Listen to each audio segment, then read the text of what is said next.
Hey guys, did you know these can fail? What happens with these? They wear out.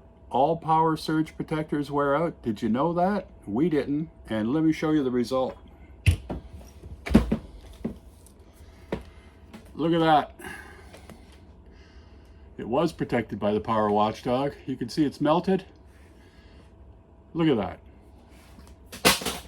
What a shocker.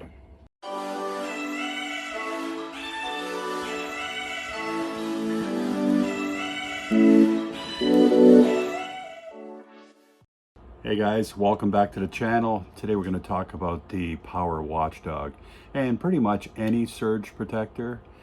One thing I recently learned is these things do wear out, and ours did. And most of them, when they wear out, you pretty much just have to throw it away. Others, maybe you can replace some parts. Maybe some others have lifetime warranties. I don't know. All I know is we have the Power Watchdog and it wore out, was no longer protecting us, and we had an issue. And I guess a little bit about how these things actually work. Each of these surge protectors has a joule rating. And a joule is a measurement of energy. Not really sure what it means, but it's a measurement of energy.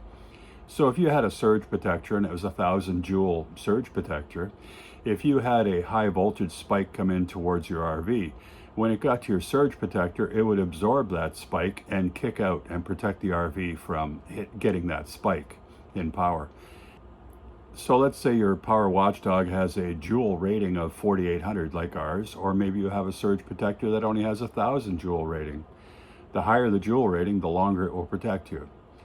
So let's say you had 10 power surges of 100 joules and you had 1,000 joule rated surge protector. After 10 100 joule surges, it would no longer be protecting you. And with the Power Watchdog, we have 4,800 joules. So if we got 48 hits of 100 joules, it would no longer protect you. And in the app, it actually shows you, which is one thing we really like about it, is the Bluetooth app. But it actually shows you every time it kicks out, it can send you an email or a text message or what have you. And you can look on your phone and you can see all of the errors that it's been sending. So we were in a park, and unfortunately this park was giving us high surges over and over and over again. And we believe it's because people were moving out of the park and there's a lot less people in there. The park is mainly a 30 amp park, but there's a few 50 amp plugs. And one side was higher than the other in voltage. So the side that wasn't being used, which would be the line 2 of the 50 amp side, it's not being used on all those 30 amp plugs. So the power gets drawn down on all the other ones on line 1, but on line 2 the power stays high. And we were getting quite a few surges in a row of high voltage. And this was happening late at night. We weren't paying any attention. We were probably sleeping at the time. And all of a sudden it got several spikes in a row. And then all of a sudden you can see here that it was no longer protecting us. And then suddenly we have a bad neutral. And the bad neutral just means that the plugs on the cable had burned. So then when the power spikes come in, the cable's getting hot, we're not being protected, and it always attacks the area of the most resistance, which is 2 plugs that were on our line that were connected together, and I guess they weren't tight or something, and the prongs burnt on the cable, on the plugs themselves. So today we're going to replace those plugs. We're also going to, I ordered a replacement circuit board for the Power Watchdog, which is great because you can just replace the insides of it. The Power Watchdogs are worth around $300 to $400, and the circuit board to get it going again is about 40 bucks, which isn't bad. But I also had to spend about $120 or $130 in plugs. I have to replace 3 plugs. 2 of them I showed you, and one of them is on the auto transformer where I don't like how it looks. I'll get into that later.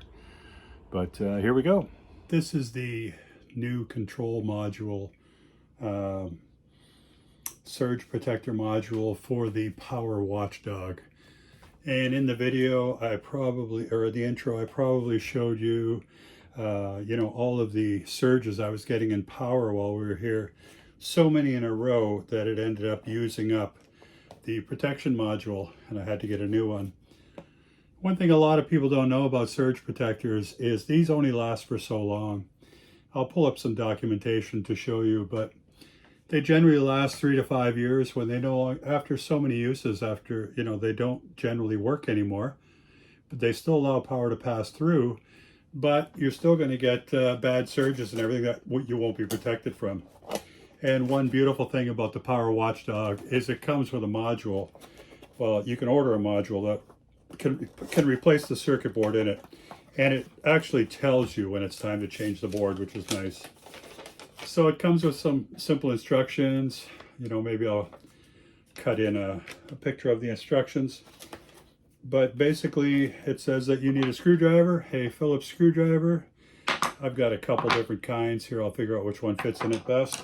And you take out 8 screws, and here's the module in the box here. Get the box out of the way.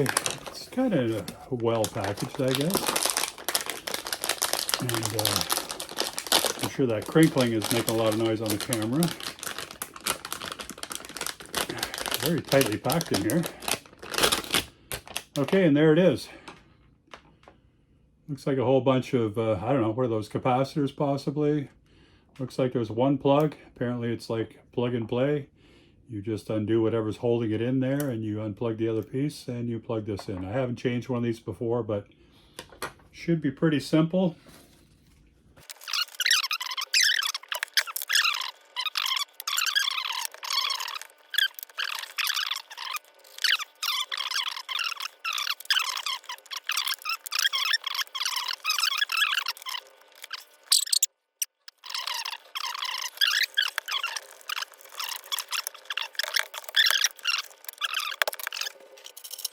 Cool. Everybody's got one of these. Oh, there we go. That's all you need. Okay, so you need a screwdriver and a butter knife. Wow, look at all the goodies in there. Isn't that awesome? That looks like the component to change right there. So it looks to me like you got to unplug it.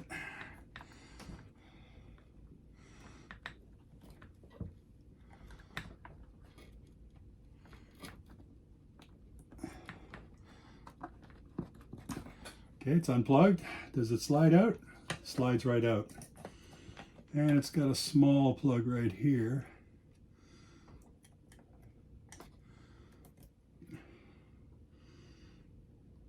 Well, that was easy. So here we've got the small plug.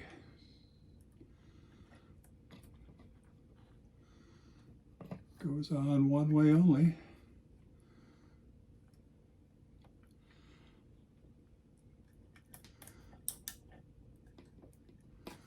Well, it looks like part of that plug came off the other board.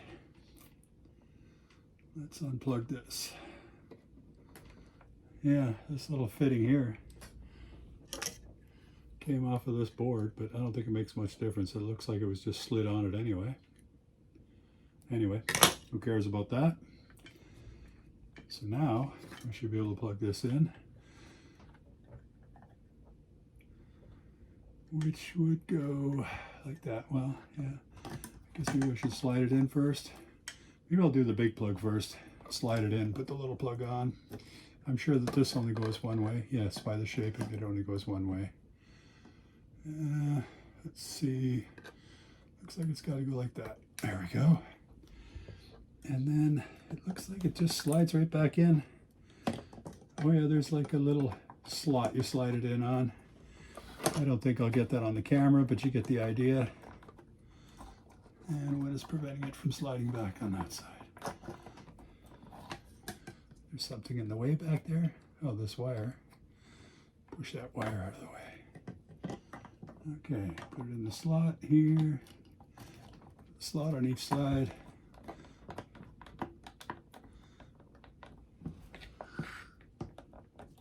Doesn't seem like it's going in straight. Seems crooked. So what would be preventing that? I don't really see how anything would be preventing. Oh, there's this thick wire on top here. Maybe that's interfering.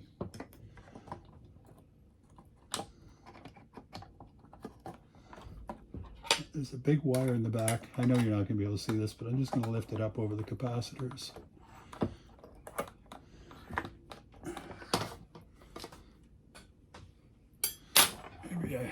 Maybe if I get it in close enough, you'll be able to see. But right in the back there, you can see that there's a large wire running across here. It looks like it's interfering with the capacitors. So if I lift it up like that, it's out of the way. So I'll try sliding it in again. Let's see, how does it go in? This way. And I guess while I have it out, maybe you can see there's a slot right there and there that it slides in on. So let's put it back on there. Okay, it's sliding in. And yes, it is definitely hitting that large wire in the back. So I'll lift it up. There we go. Now it's past the large wire. It's plugged in over here. Where did that little plug go? Uh-oh. Oh, there it is. I got that out. And judging by the grooves, it looks like it goes like that.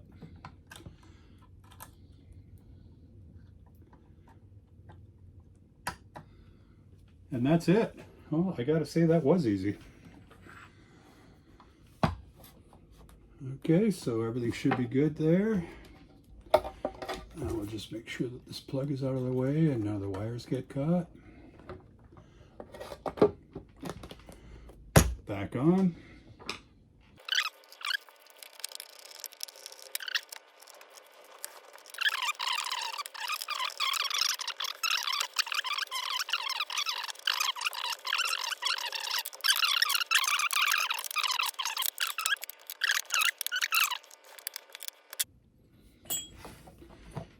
Put these back on.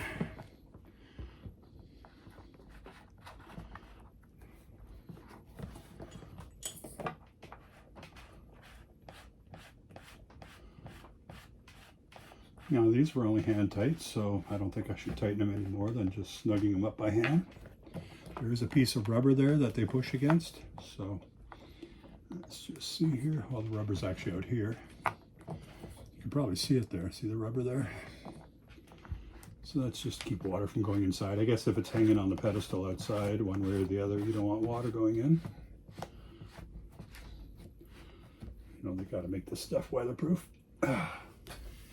And that would appear to be it. So this is, I guess, about 4 years old now. And when these first came out, I was one of the few people that started buying them when they first came out because I liked all the things. Everybody likes to buy the Progressive Industries one back then. I think some people still use those. I don't know if the Progressive Industries one tells you when this board is worn out, or I don't know if it's changeable, but definitely on the Power Watchdog. This is about 300 US, 400 Canadian, something like that. And this is about $30 US, $40 Canadian. So instead of having to rebuy a $400 gadget, you can buy a $40 board and just change it when it wears out. So cost efficiency on this over a long period of time is great. Anyway, let's bring it outside and see what happens. Okay, this is where I have it. This is the cable going in that I cut. I put two cords or two plugs on it so I could insert this in between. It used to just run right in. I also insert the auto former in between. Maybe I'll show you how I hook that up after, but you can see it's back there. But for now, we're just testing this. So, plug it in here. Of course, the power at the pole, the source of the power is shut off. I'll go there. Let's lay this in the way that the face of the watchdog will be facing out so we can see it.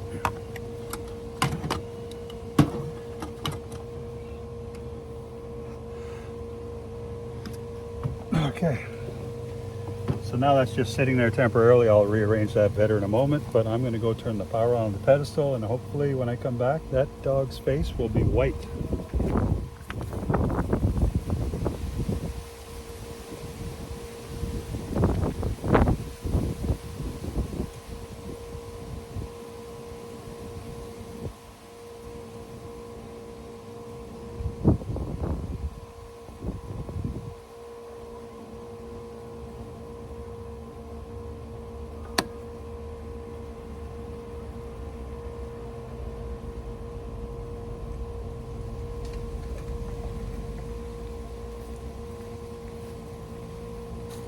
And voila, it is white.